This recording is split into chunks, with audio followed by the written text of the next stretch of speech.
Première,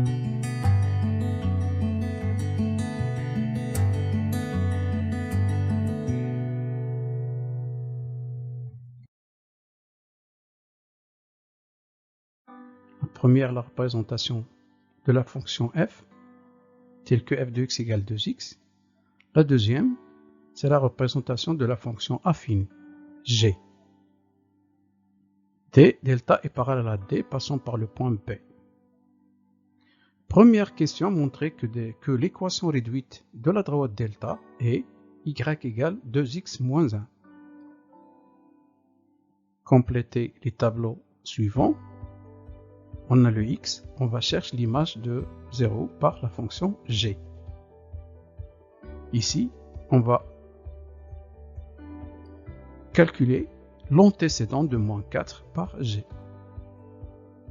Troisièmement, on va tracer les droites d et delta. Et petit b, l'équation f de x égale g de x admet-elle une solution justifiée?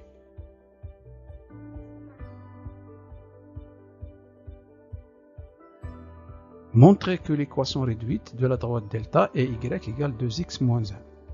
On sait que delta est parallèle à d, passons par le point B. Et f de x égale 2x.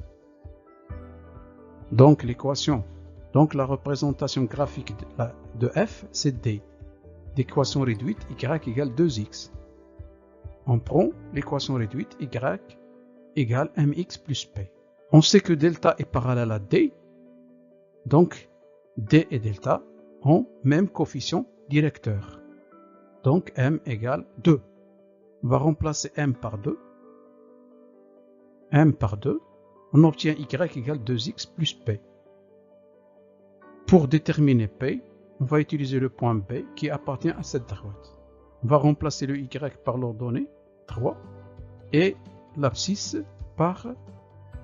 et le x par l'abscisse 2. On obtient une équation du premier degré d'inconnu p.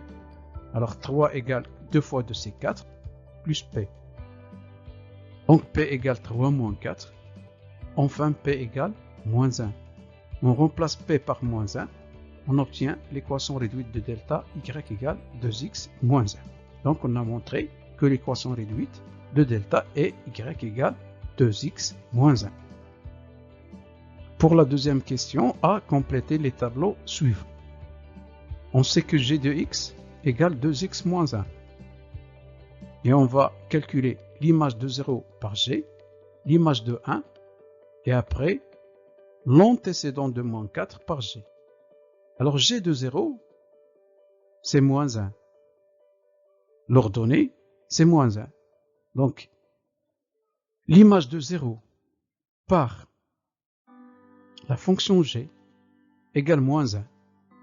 L'image de 1 par g, on va calculer g de 1 en remplaçant x par 1, 2 fois 1, moins 1. 2 fois 1, c'est 2, moins 1, c'est 1. Donc l'image de 1 par g, c'est 1. L'antécédent de moins 4 par g, on va résoudre l'équation g de x égale moins 4. On va chercher x maintenant. On va remplacer g de x par 2x moins 1 égale moins 4. C'est une équation du premier degré x. D'inconnu x. On va chercher x. 2x égale moins 4 plus 1, c'est moins 3. Et enfin x égale moins 3 demi.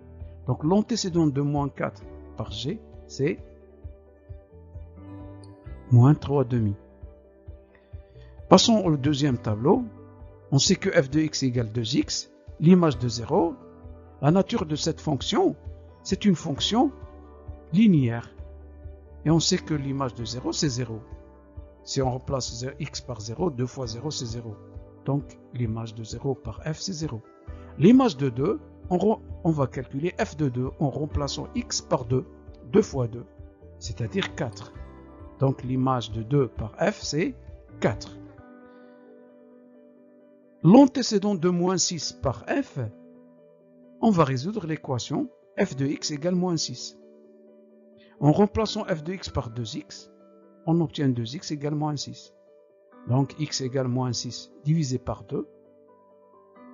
Enfin, x égale moins 3.